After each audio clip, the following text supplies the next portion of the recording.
So this week updates are, let us see, prioritizing viewer output node. What it actually means is when you go to this compositing tab and click on this use node, we get this composite node as well as our rendered layer. You can click over here as well to get your rendered output.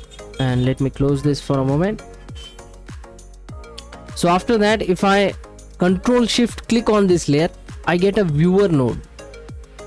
And if I click on shift and right click, then I get this combination of nodes. Blender is now going to give more importance to this viewer node because this is what we are going to actually see in the Blender, and this is what we are going to get the final result, which will be saved in our folder. So the more importance to viewer means better performance and faster workflows. And the next is mesh to volume, changes in volume, fog volume.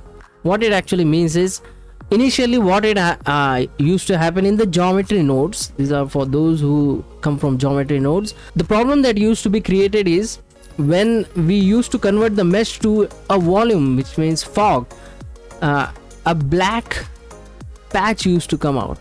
So that has been rectified. Now it is going to be visible like actual fog.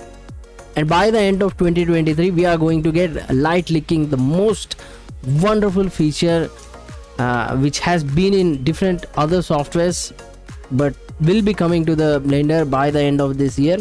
What it actually means, for those who are not able to understand what light linking is, you see I have two lights over here, one is red and one is blue. I will go to the overlay and click on light colors so that you could easily view which light is giving which color. So now I am selecting this light and then going to its object properties and coming to this shading tab, and here we get this light linking. What it actually means is when I click on this new button, it is going to ask me which objects are going to be affected by that light. So if I take this Suzanne object and drop it here, this light will only affect Suzanne, where it is useful, and especially in 3-point lighting setup. So these are the most wonderful features I found out in this.